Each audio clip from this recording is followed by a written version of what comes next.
and welcome to this star-spangled edition of the Saintly Sounder, your source for all things FIFA. Today you are in for a treat. It is episode 1 of our mini-series Manifest Destiny. Episode 1 is titled First Amendment.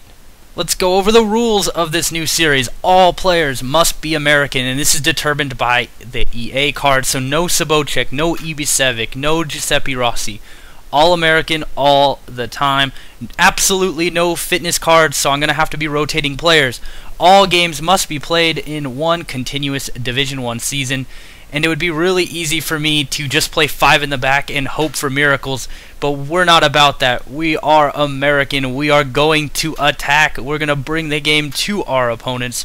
So no hiding behind cheap 5 at the back formations. Let's just jump right into it here. Up top I have Aaron Johansson, who has a crazy 77 shooting for a striker, and then the speedy Eric Hurtado. I gotta have that pace up there. Dempsey, Jones, and second in form Donovan form that center and left side, and then Josh Gatt. The American options at right mid are just dreadful. And then a back line of Fabian Johnson, John Anthony Brooks, Matt Beasler, and then Chris Klute, who is quite big, strong, and has decent pace, and of course the beard Tim Howard in the net. So my opponent's team was called the Underdogs, but I don't really see how here with guys like Emenike, Doumbia, and Musa in the squad. So here we go with our brand new original series. No YouTuber has ever done this before, I believe, and there might have been a reason why. Because here we go, Doumbia shaking and baking, Dempsey doesn't have the strength, Klute doesn't have the skill, and Beasler just says, "Ole, go right by me." And he's giving me the calm down. Bro, I got a full American team, and you have Seydou Doumbia. But whatever, that's just my thought. Good work on him, using the skill dribble there. This game would be very nip and tuck for about the first 40 minutes here. I try to play Johansson in, but he just can't quite get there. His whole strategy, as you might have expected, is to bang it up to Doumbia and Emenike and Musa and just try to outrun everyone.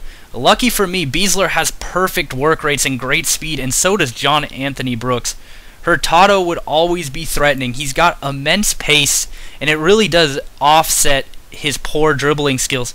When he gets in a straight line, he's very similar to Remy. You're not gonna catch him.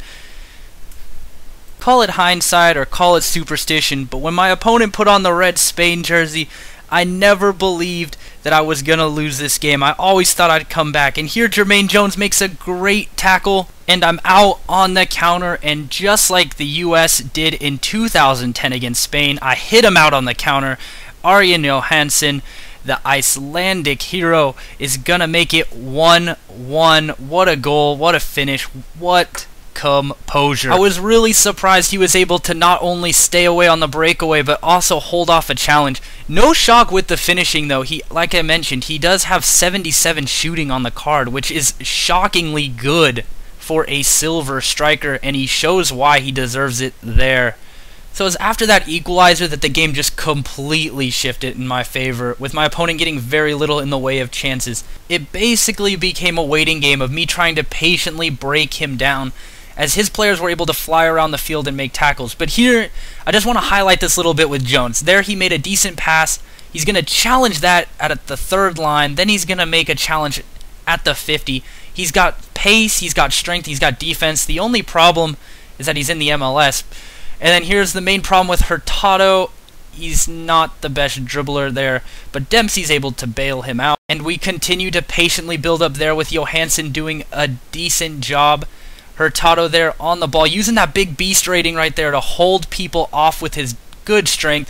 Fabian Johnson's going to get to the end line. My opponent's probably thinking I'm crossing, but Johnson's got other ideas, and he finesses it into the far post corner there, and we take a lead. Johnson with the knee slide. He is pumped. Sloppy defending there. He lets me get all the way to the end line, then get cut in just enough to be able to finesse it into the corner there. Woo! Lucky it came in off the post, but we take a lead into halftime. And that would be all she wrote for the first half there. 63% possession. I scored on 2 of my 3 shots on target. My opponent, of course, scored on the kickoff there. I'm passing great. My opponent is not. We're about even on tackles, but overall the game is definitely swinging in my direction. The second half now, nothing really that interesting would happen until about the 70th minute, so that's where we're going to skip to right now. And here we are in the 73rd. Hurtado's going to get down the end line, my favorite little spot to be. And look at this. Ooh! Back, heel, flicked it in. Johansson is stoked. Flag kind of hits him in the groin there. But we go up 3-1 in the 74th. And that looks to be the dagger. What a calm finish by the boy there. Woo! Very nice, especially from a silver. And that would be just about all Mr. Underdogs could handle. He quits there. I was about to make subs too. Altidore and Zardis played 0 minutes. I guess that still cost me a contract card there. But we get the win. We win on our debut. We are 1-0 with Team USA, and it was quite a convincing win at that. So, quick game recap. We overcame the Doumbia, the Emenike, the Musa. They were all no match for the red, white, and blue. Our foreign-blooded players, Aron Johansson, got a brace. Fabian Johnson got a goal from right back. And Jermaine Jones completely destroyed the entire midfield with his pace and strength. We played great football there. We had 60% possession and 85% passing. Overall, a very solid performance and something to really look forward to for the future. The only big problem I saw was that second informed Donovan completely disappeared at left mid. I definitely feared that before the game, and I'm not sure what to do about it. I don't want to play with him at winger, so I might have to just keep him there, despite the fact that's a huge waste of such a good player. I'll have to think of ways to get him involved and contributing to the team. Alright, so if you found this at all interesting or patriotic or something of that nature, like and subscribe.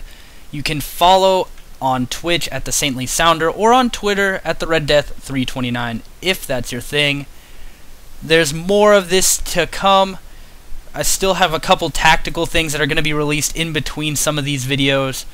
Until next time, see you on the pitch.